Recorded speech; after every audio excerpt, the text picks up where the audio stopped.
Hello बच्चों, let's read the question first. The question says when a species become extinct, the plant and animal species associated with it also becomes extinct. This is called, चार option दिया हुआ है, A extinction, B co-extinction, C fragmentation and D pro-extinction. जो की concept यहाँ पे use किया गया है, की कंसेप्ट है रिगार्डिंग बायोडाइवर्सिटी. की कंसेप्ट है रिगार्डिंग बायोडाइवर्सिटी.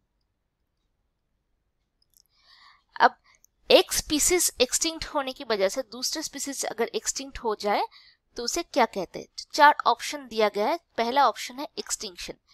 एक्सटिंक्शन मतलब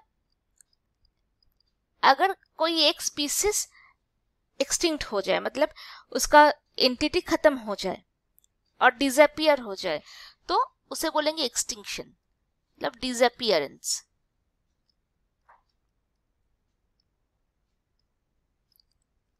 डिसअपियरेंस ऑफ अ स्पीसीज, यह है सिंपल एक्सटिंक्शन. तो इसके कोई एक स्पीसीज एक्सटिंक्ट होने से दूसरे स्पीसीज का अगर कोई इफेक्ट नहीं होता तो ये सिंपल एक्सटिंक्शन है. पर यहाँ पे ये नहीं पूछा गया है, तो ऑप्शन ए जो है, ऑप्शन ए सही ऑप्शन नहीं है. ऑप्शन बी में बोला गया है को एक्सटिंक्शन. अब को एक्सटिंक्शन मीन्स अगर एक स्पीसीज एक्सटिंक्ट होने से दूसरे स्पीसीज को भी उसका इफेक्ट होता है और रिलेटेड स्पीसीज भी एंडेंजर्ड हो जाता है, तो उसे हम बोलते हैं को extinction.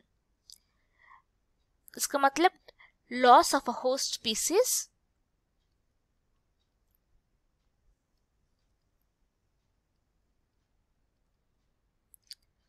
resulting loss of other species.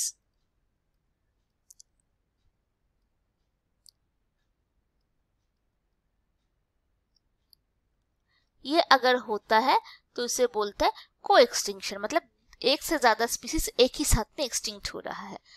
तो क्वेश्चन में भी वही पूछा गया है, तो जो सही ऑप्शन है, सही ऑप्शन है को एक्सटिंक्शन.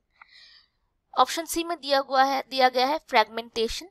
बट फ्रैगमेंटेशन अगर इकोलॉजी के हिसाब से देखते हैं तो फ्रैगमेंटेशन हैबिटेट फ्रैगमेंटेशन बोलता है, जो लार्ज स्पेस या फिर लार्ज हैबिटेट को छोटे छोटे पैच ऑफ हैबिटेट में अगर डिफरेंशिएट किया जाता है तो उसे बोलते हैं फ्रैगमेंटेशन. या फिर बायोलॉजी में फ्रैगमेंटेशन मतलब कोई एक फ्रैगमेंटेशन के थ्रू रिप्रोडक्शन भी होता है, तो दो फ्रैगमेंटेशन हो सकता है. तो फ्रैगमेंटेशन के साथ फिलहाल स्पीसीज एक्सटिंक्शन का कोई रिलेशन नहीं है और प्रो एक्सटिंक्शन बोल के कुछ नहीं है.